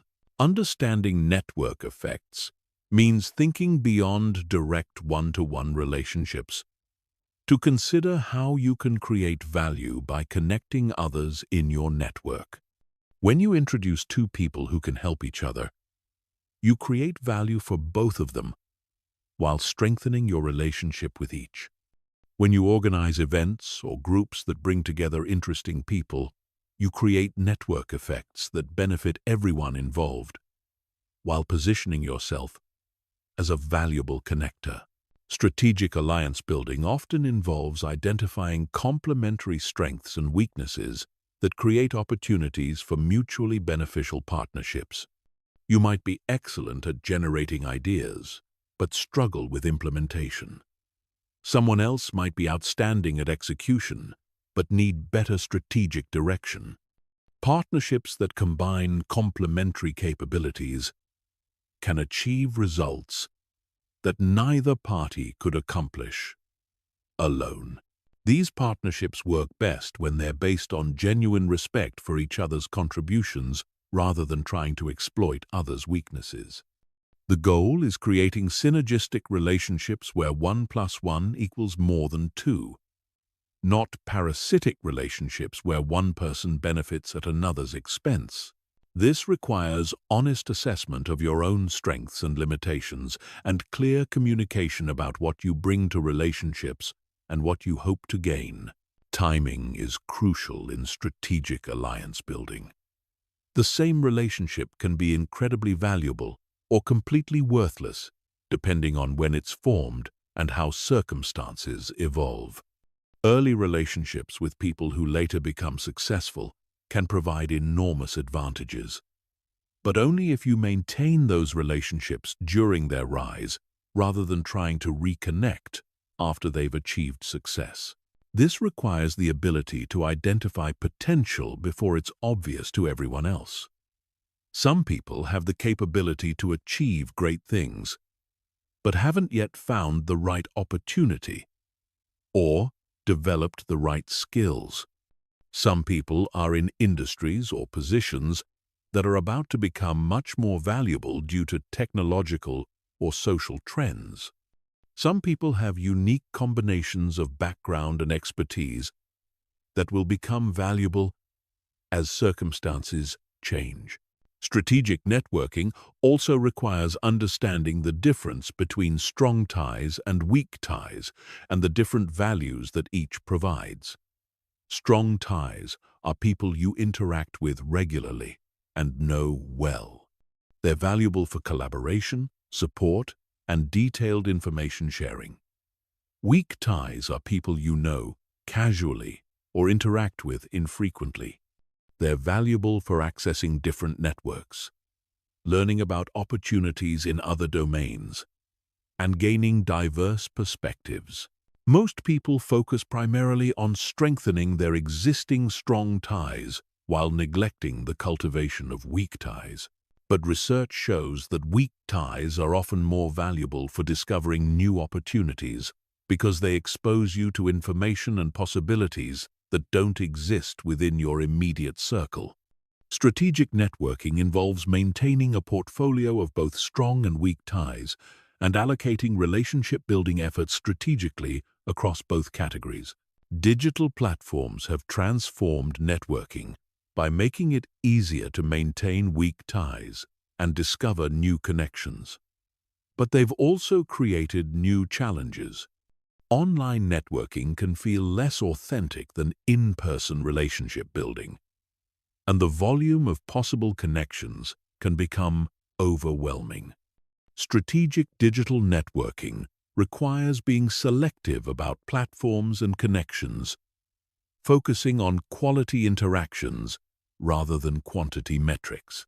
The most sophisticated level of strategic alliance building involves creating ecosystem effects where your network becomes self-reinforcing and generates value independent of your direct involvement. This might involve establishing communities, organizing regular events, or creating platforms that bring valuable people together consistently. When you create structures that generate ongoing value for network members, you position yourself at the center of valuable networks rather than just being a member of others' networks.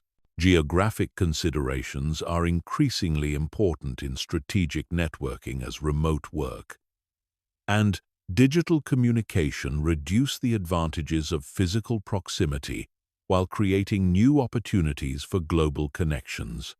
Some relationships still benefit from regular face-to-face interaction, while others can be maintained effectively through digital channels. Strategic networkers understand which relationships require physical proximity and which can be managed remotely. Industry and functional diversity in your network provides access to different perspectives, opportunities, and resources that wouldn't be available within homogeneous networks. While deep relationships within your primary field are important for advancement within that field, relationships across different industries and functions provide opportunities for innovation, career transitions, and unique collaborations. Finally, strategic alliance building requires understanding that networks are dynamic systems that require ongoing maintenance and evolution. People's circumstances change, industries evolve, and new opportunities emerge that require different types of relationships. Strategic networkers regularly evaluate their networks, identify gaps that need to be filled, and invest in developing new relationships while maintaining valuable existing ones. Chapter 13. Long-term, strategic positioning, and legacy building. Most people think tactically, focusing on immediate problems and short-term goals. Some people think strategically, considering medium-term implications and competitive dynamics. But the most successful individuals think in terms of decades, building positions and capabilities that compound over time to create sustainable competitive advantages and lasting impact. Long-term strategic positioning is about playing the infinite game rather than just winning finite games. The foundation of long-term thinking is understanding that your current position is not your permanent position. Every skill you develop, every relationship you build, every reputation you establish, and every asset you accumulate is positioning you for future opportunities that don't yet exist. The question isn't just whether your current activities are immediately productive, but whether they're building capabilities and positions that will be valuable 10 or 20 years from now. This requires developing what economists call dynamic capabilities, which are not just the ability to do specific things well, but the ability to learn new skills, adapt to changing circumstances, and reconfigure your resources as conditions evolve. In rapidly changing environments, static capabilities become obsolete quickly. Dynamic capabilities allow you to maintain relevance and effectiveness regardless of how external conditions change. Long-term positioning involves understanding and anticipating megatrends that will reshape entire industries and societies over extended periods. These might include technological developments like artificial intelligence and biotechnology, demographic shifts like aging populations and urbanization, environmental changes like climate change, and resource depletion, or social movements, like increasing emphasis on sustainability and equality. While you cannot predict exactly how these trends will unfold, you can position yourself to benefit from them, regardless of their specific manifestations. This might mean developing skills that will be valuable across multiple scenarios, building relationships with people who are influential in emerging fields, or creating assets that will become more valuable as trends accelerate. Strategic positioning also requires understanding the concept of option value. Some investments of time, energy, or resources don't pay off immediately but create valuable options for the future. Learning a new language might not provide immediate benefits, but it opens up possibilities for international opportunities later. Building relationships in adjacent industries might not seem directly relevant to your current work, but those relationships might become crucial if you decide to change directions. Option-creating activities often look inefficient in the short term because their value is speculative and uncertain. But in uncertain environments, having more options is often more valuable than optimizing for any single scenario. Strategic long-term thinking involves balancing immediate productivity with option creation, ensuring that you're building capabilities and positions that preserve flexibility for unknown future opportunities. Reputation and credibility compound over time when managed strategically. Every professional interaction, every piece of work you produce, and every commitment you make or break contributes to how others perceive your capabilities and character. These perceptions accumulate into reputation, which becomes an increasingly valuable asset as your career progresses. Building long-term reputation requires consistency between your stated values and your actual behavior, even when that consistency is costly in the short term. It requires delivering high-quality work consistently, even on projects that seem minor or unimportant. It requires treating all people with respect and professionalism, even those who cannot immediately help you. These behaviors create compound interest effects where your reputation grows faster over time. Long-term strategic positioning also involves understanding how to build and leverage institutional knowledge.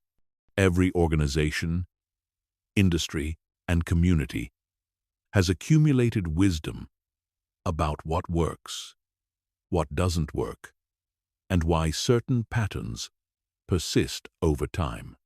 People who understand these institutional patterns can navigate systems more effectively and avoid repeating historical mistakes.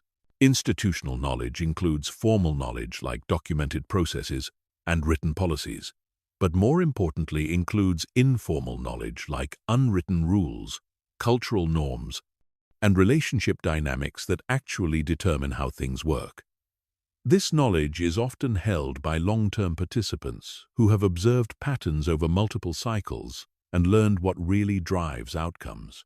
Creating intellectual property and thought leadership positions you advantageously for long-term success because ideas and insights can scale independently of your personal time and effort. When you develop unique frameworks, methodologies, or perspectives that others find valuable, you create assets that can generate value through teaching, consulting, writing, speaking, and licensing. Building thought leadership requires consistently producing valuable insights and sharing them generously, rather than hoarding them for personal advantage. The more you teach others and help them succeed, the more your reputation grows as someone worth paying attention to. This creates positive feedback loops where your increased reputation gives you access to better information and opportunities, which enables you to produce even more valuable insights. Long-term positioning requires strategic thinking about industry evolution and career portability. Some skills and experiences are highly specific to particular companies, industries, or technologies. Others are transferable across multiple contexts and remain valuable even as specific conditions change. Strategic career development involves building a portfolio of capabilities that includes both deep expertise in valuable domains and transferable skills that provide flexibility. This portfolio approach extends to relationship building, asset accumulation, and reputation development. Having all your relationships within a single industry makes you vulnerable if that industry declines. Having all your assets in a single category exposes you to systemic risks. Having your reputation tied to a single company or technology makes you vulnerable to changes in that specific area. Geographic diversification is increasingly important as economic and political conditions become more volatile and unpredictable. Building relationships, reputation, and opportunities across multiple geographic regions provides options if conditions in any single location become unfavorable. This doesn't necessarily require physical relocation, but might involve developing virtual relationships, understanding different markets, or creating location-independent income streams. Legacy thinking involves considering how your current actions will affect not just your own future, but the future of others who matter to you. This might include family members, colleagues, organizations you care about, or broader communities and causes. Legacy-minded strategic thinking asks whether your current path will leave the world better than you found it, and whether the positions you're building will enable you to make meaningful contributions over time.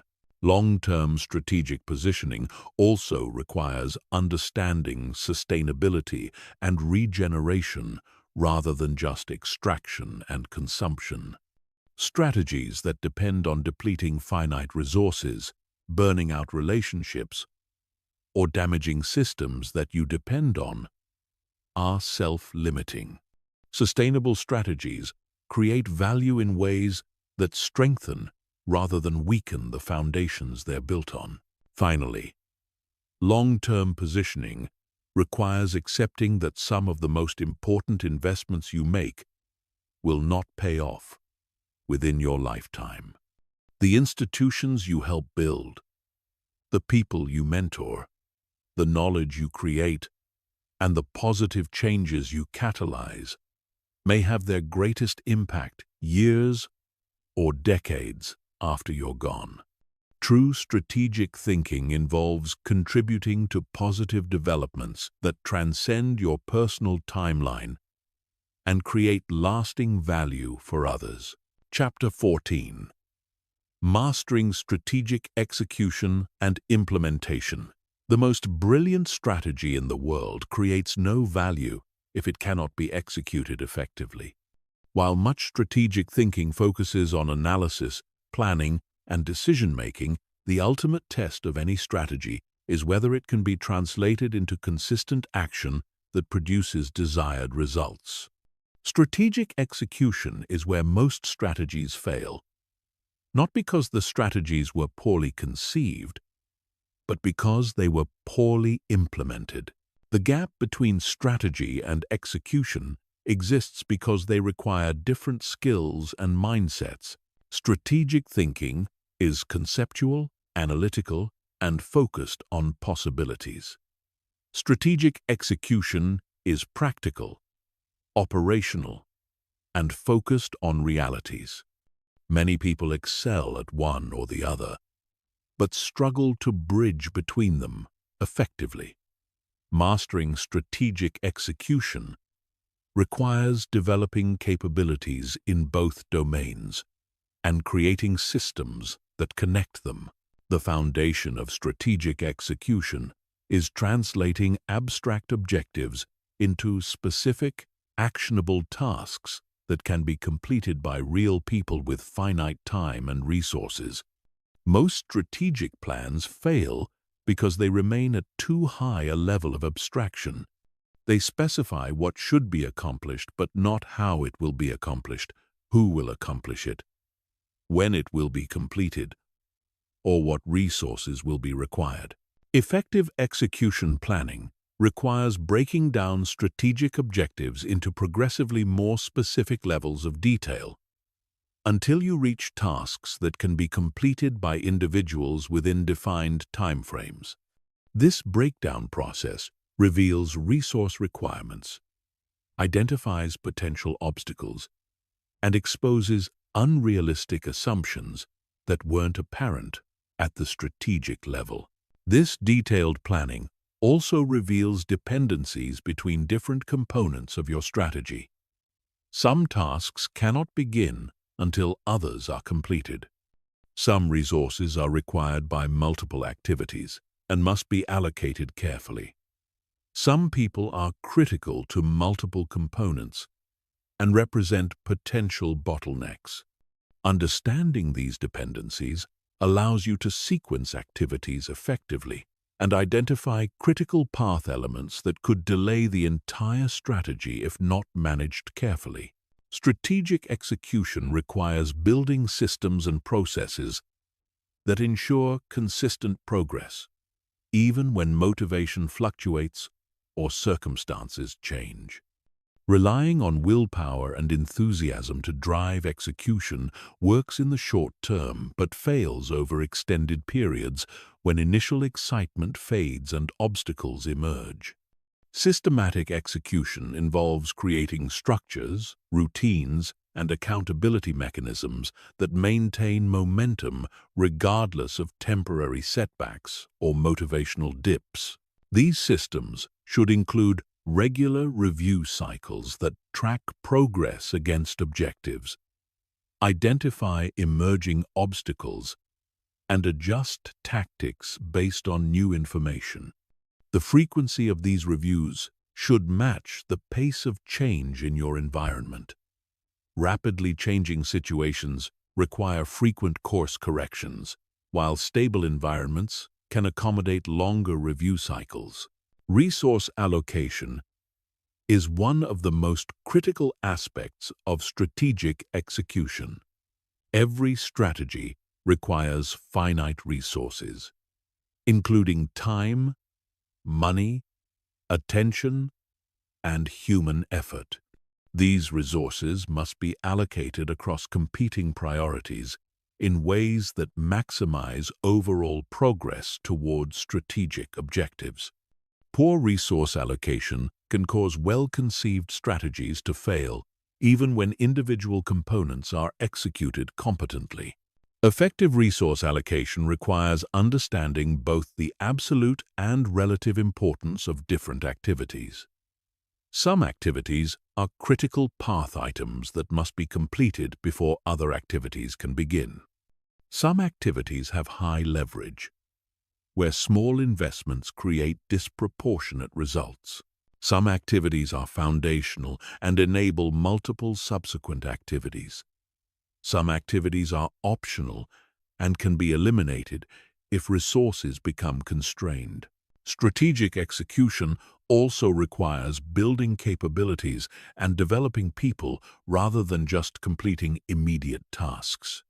Every execution activity provides opportunities for learning, skill development, and capability building that can be leveraged for future strategies. Short-term thinking focuses only on immediate deliverables, while strategic execution thinking considers how current activities contribute to long-term capability development. This capability-building mindset affects how you approach every aspect of execution, from hiring decisions to process design to performance measurement. You choose approaches that not only accomplish immediate objectives, but also strengthen your ability to execute similar strategies more effectively in the future. You invest in developing people's skills even when that development takes longer than using existing capabilities. Communication and coordination become increasingly critical as strategies involve more people and more complex activities. Simple strategies executed by small teams can rely on informal communication and natural coordination. Complex strategies executed by large teams require structured communication systems and explicit coordination mechanisms to ensure everyone understands their role and how their work connects to the broader strategy. Effective strategic communication involves translating high-level strategic concepts into language and frameworks that resonate with people at different levels of the organization. Frontline employees need to understand how their daily activities contribute to strategic objectives. Middle managers need to understand how to coordinate their team's efforts with other teams. Senior leaders need to understand how to make resource allocation decisions that support strategic priorities. Risk management and contingency planning are essential components of strategic execution because no strategy unfolds exactly as planned. External conditions change. Internal capabilities prove different than expected. Key people leave. Competitive responses create new challenges. And countless other factors can disrupt even the best-laid plans. Strategic execution requires building flexibility and responsiveness into implementation plans. This flexibility should be built into the strategy itself, rather than just being reactive responses to problems. Multiple pathways should be identified for achieving key objectives, so that blocked routes don't derail the entire strategy. Critical assumptions should be monitored continuously, so that changes can be detected early. Contingency plans should be developed for likely scenarios so that responses can be implemented quickly when needed. Performance measurement and feedback systems are crucial for strategic execution because they provide the information needed to make course corrections and improvements. But measuring strategic execution requires different metrics than measuring operational performance. Operational metrics focus on efficiency, quality, and consistency of ongoing activities. Strategic metrics focus on progress toward objectives, learning, and capability development, and positioning for future opportunities. Strategic metrics should include both leading indicators that predict future results and lagging indicators that measure actual results. Leading indicators might include activities completed, relationships established, capabilities developed, or market position changes. Lagging indicators might include financial results, customer satisfaction, competitive position, or strategic objective achievement. The most sophisticated level of strategic execution involves creating self-reinforcing systems where successful execution strengthens your capability to execute future strategies even more effectively. This requires thinking beyond individual strategic initiatives to consider how current execution activities contribute to building organizational or personal capabilities that compound over time. Finally, strategic execution mastery requires understanding that execution itself is a strategic capability that can be developed and improved over time. Organizations and individuals who consistently execute strategies effectively develop reputations and capabilities that create additional strategic options. Poor execution, regardless of strategic brilliance, limits future opportunities and creates negative feedback loops that make subsequent strategies even harder to execute. Chapter 15. Becoming a master strategic thinker. After absorbing all these frameworks, principles, and techniques, you might wonder what distinguishes a true master of strategic thinking from someone who simply knows strategic concepts. The difference lies not in knowing more strategies, but in developing the judgment to know when and how to apply them, the wisdom to see patterns that others miss, and the character to use strategic thinking in service of worthy objectives rather than merely personal advantage. Strategic mastery begins with integrating all the different components of strategic thinking into a coherent personal system that operates naturally and automatically.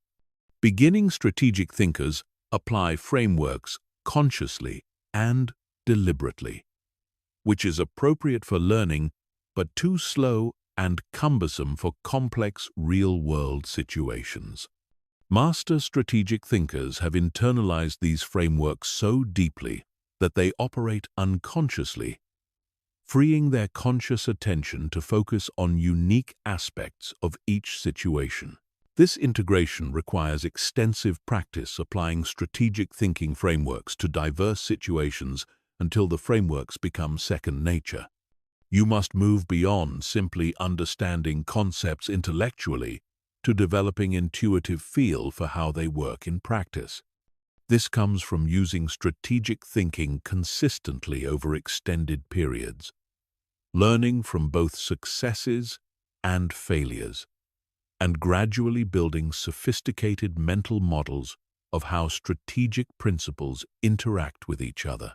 Strategic mastery also requires developing meta-strategic thinking, which is the ability to think strategically about your own strategic thinking.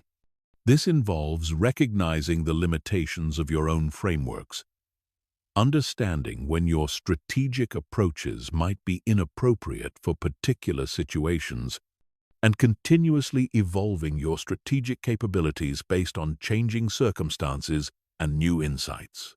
Meta-strategic thinking includes understanding your own cognitive biases and emotional patterns that might interfere with clear strategic thinking.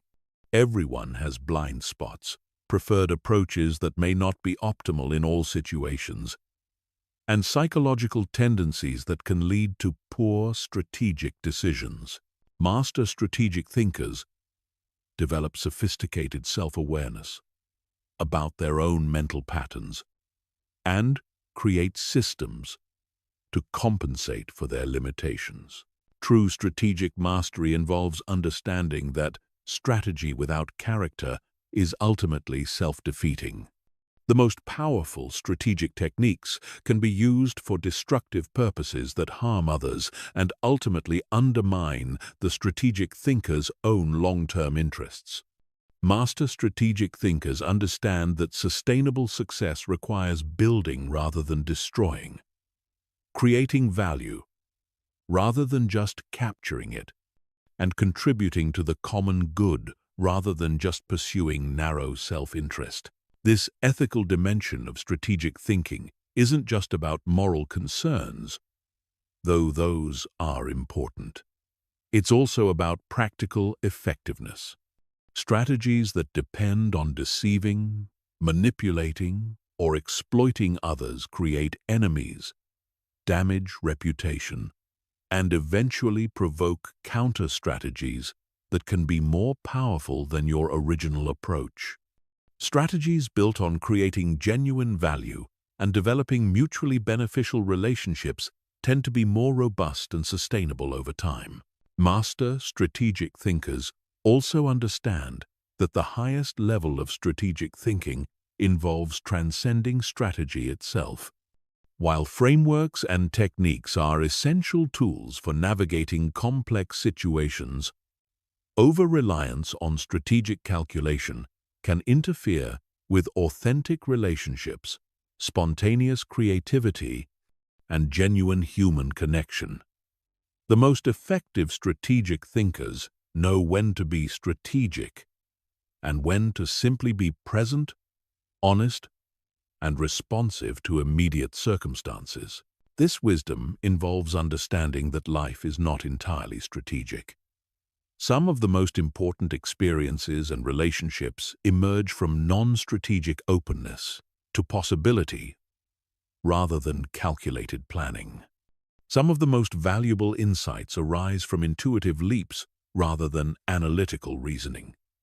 Some of the most meaningful achievements result from following passion and purpose rather than optimizing for strategic advantage. Strategic mastery requires balancing multiple time horizons simultaneously without becoming paralyzed by complexity. Master strategic thinkers can think tactically about immediate situations, strategically about medium-term positioning, and visionarily about long-term impact, all while maintaining clarity about which level of thinking is most relevant for current decisions. They avoid the trap of using long-term thinking to avoid short-term action, or using short-term urgency to justify abandoning long-term positioning. This temporal flexibility extends to understanding that different situations require different strategic approaches. Crisis situations require rapid decision-making based on limited information, Stable situations allow for more deliberate analysis and planning. Emerging situations require experimental approaches that can adapt as more information becomes available. Master strategic thinkers adjust their approach based on situational requirements, rather than rigidly applying the same strategic style to every situation. Cultural competence is increasingly important for strategic mastery in our interconnected world. Different cultures have different assumptions about time, relationships, authority, communication, and decision-making that affect how strategic thinking is applied and received. Approaches that work effectively in one cultural context might be completely inappropriate in another cultural context.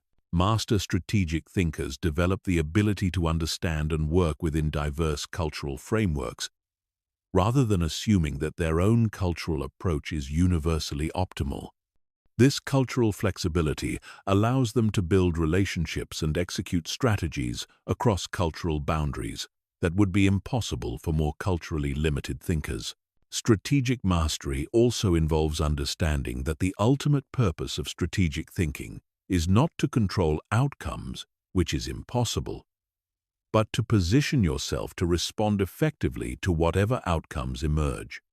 The future is fundamentally uncertain, and attempts to control it completely usually backfire. But you can position yourself to benefit from positive developments and weather negative developments, regardless of which specific scenario unfolds. This requires developing what resilience researchers call anti-fragility, which is the ability to become stronger rather than weaker when exposed to stress, uncertainty, and change. While fragile systems break under pressure and robust systems survive pressure, anti-fragile systems actually improve under pressure. Master strategic thinkers build anti-fragility into their personal and professional systems. Finally, strategic mastery involves recognizing that your strategic thinking capabilities are not just personal assets, but responsibilities. As you develop more sophisticated abilities to influence outcomes and navigate complex situations, you gain more power to affect others' lives and contribute to broader outcomes. With this power comes responsibility to use it wisely and in service of objectives larger than immediate self-interest. The journey toward strategic mastery is never complete because the world continues evolving in ways that require new strategic approaches. Technologies emerge that change the rules of competition. Social movements arise that shift cultural norms and expectations. Economic conditions fluctuate in ways that affect what strategies are viable. Environmental changes create new constraints and opportunities that require strategic adaptation. Master strategic thinkers embrace this continuing evolution as an opportunity for ongoing learning and development, rather than viewing it as a threat to established approaches. They understand that mastery involves becoming comfortable with uncertainty and complexity, rather than seeking simple answers and predictable outcomes. The ultimate test of strategic mastery is not whether you can execute brilliant strategies in favorable conditions, but whether you can maintain strategic thinking and create positive outcomes even in chaotic, uncertain, and challenging circumstances.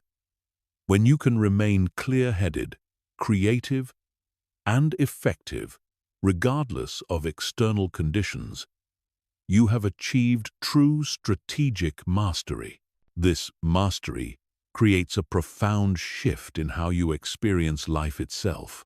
Instead of feeling like a victim of circumstances beyond your control, you recognize your agency in shaping outcomes. Instead of reacting to events as they unfold, you anticipate developments and position yourself advantageously. Instead of struggling against forces you don't understand, you learn to work with complex systems and leverage them toward your objectives. Master strategic thinkers understand that they are not separate from the systems they seek to influence. They are part of those systems, and their own actions and decisions contribute to the very conditions they are trying to navigate. This system's awareness creates humility about the limits of control, while also revealing the profound influence that strategic thinking can have when applied with wisdom, patience, and consistent effort over time.